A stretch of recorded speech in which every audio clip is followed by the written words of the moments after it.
بسم اللہ الرحمن الرحیم۔ فلسطین بر اعظم ایشیا میں بحر متوسط کے جنوبی کنارے پر واقع ہے۔ اس علاقے کو آج کل مشرق وسطیٰ بھی کہا جاتا ہے۔ فلسطین کی اہمیت اسلام اور مسلمانوں کے نزدیک اس حوالے سے بہت واضح رہی ہے کہ ابتداء اسلام میں بیت المقدس مسلمانوں کا قبلہ اول رہا ہے، اور یہاں سے ہی معراج کی رات آپ صلی اللہ علیہ وسلم نے تمام انبیاء کرام کی امامت فرما کر امام الانبیاء کا لقب بھی پایا۔ فلسطین رومیوں کے زیر قبضہ تھا، جو پہلی مرتبہ حضرت عمر فاروق کے دور خلافت میں فتح کیا گیا۔ اس کے بعد 6 صدی ہجری میں بلاد اسلامیہ پر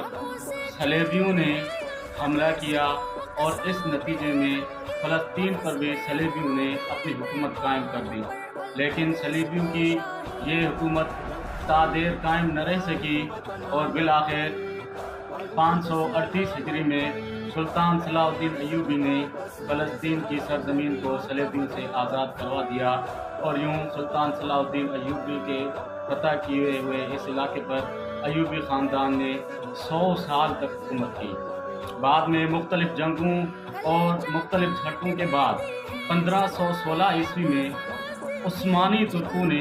فلسطین اور شام پر قبضہ کر لیا، اور یوں عثمانی ترکوں نے اس علاقے پر 3 صدیوں تک حکومت کی۔ عثمانی ترکوں کے حکومت کے کمزور ہونے کے بعد 18ویں صدی میں فلسطین میں جو پہلا سفارت خانہ قائم ہوا وہ برطانوی حکومت کا سفارت خانہ تھا، جس کا واحد مقصد فلسطین میں یہودیوں کو آباد کرنا اور یہودیوں کی خدمت گزاری تھا۔ اور دوسری طرف عثمانی ترکوں نے پہلی جنگ عظیم میں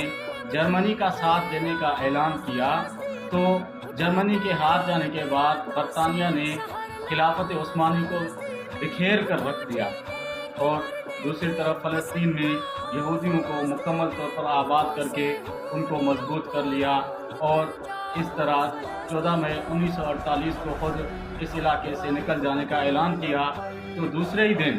15 مئی 1948 کو ایک ناپاک اور ناجائز ریاست اسرائیل کے قیام کا اعلان کیا گیا، اور چند ہی لمحوں میں امریکہ، یورپ اور روس نے اس ریاست کو تسلیم کر لیا،